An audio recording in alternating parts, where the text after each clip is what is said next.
Have you ever dreamt about one day retiring and escaping to your own private island? But then you come crashing down to Earth because you thought you'd need to be super rich to be able to afford one. Well, technically that's not true.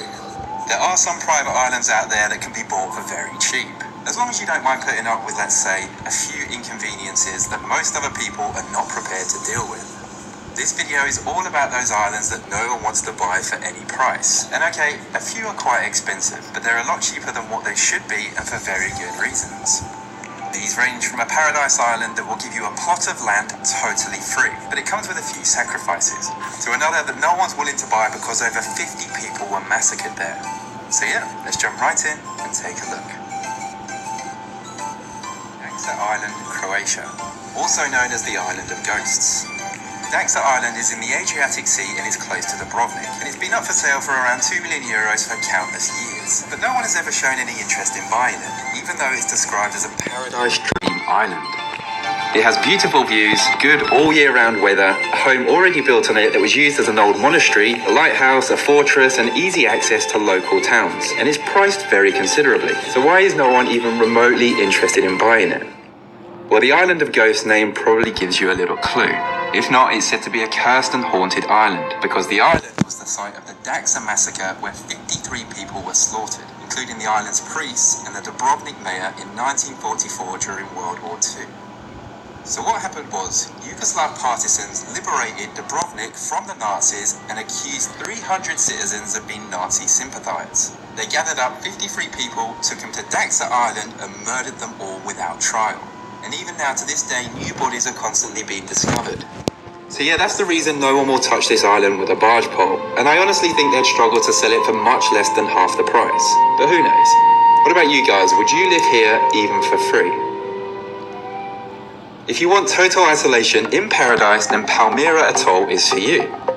It's an amazing 600-acre tropical island that's located 960 miles south of Hawaii, and it's only inhabited by flocks of birds, and it's surrounded by crystal clear lagoons and brightly coloured fish.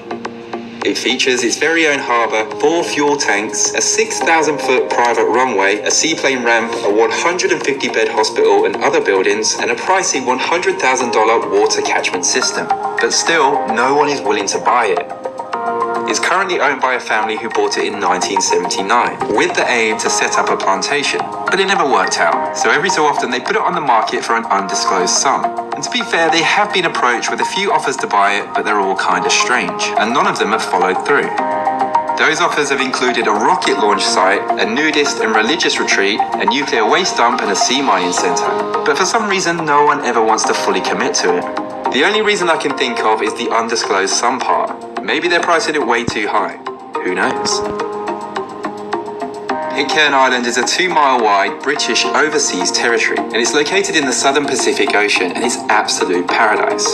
And guess what? You can live here totally free. Nope, I'm not joking. You would not have to pay a single penny. Okay, maybe just the cost of your boat ticket. Surprisingly though, no one has taken up this promotion offered by the government to boost its population, even though it looks like a total dream to live there. But still, no one is willing to accept the free plot of land in this picturesque island, and that's because of 2 reasons.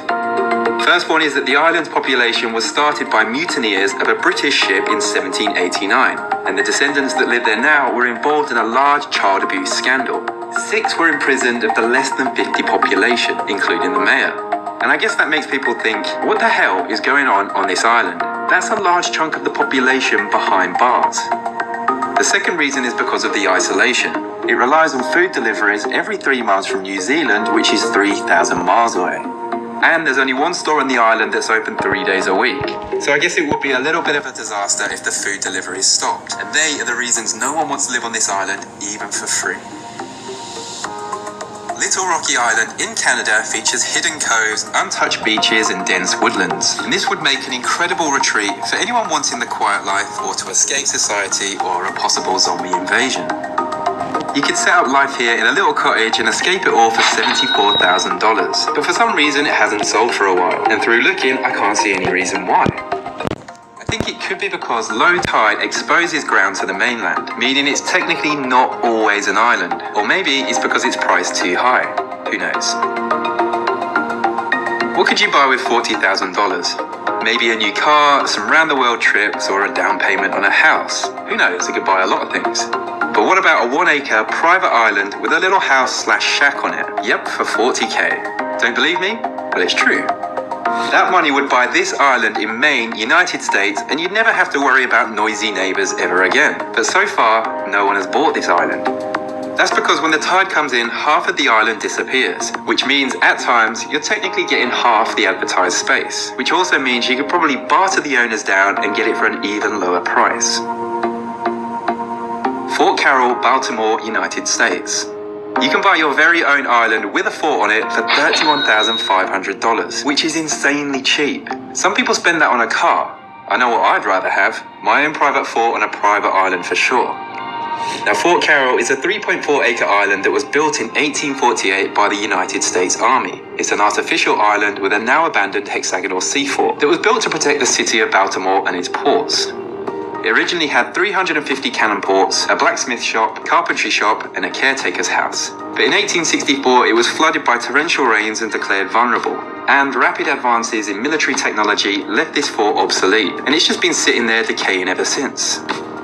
The government decided to sell it, and people have tried to develop this site, but nothing has ever come of it.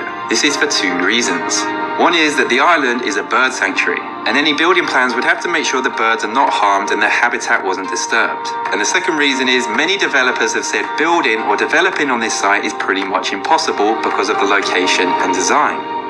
But hey, if you want to live in a ridiculously cheap island with a fort, then this is the place for you.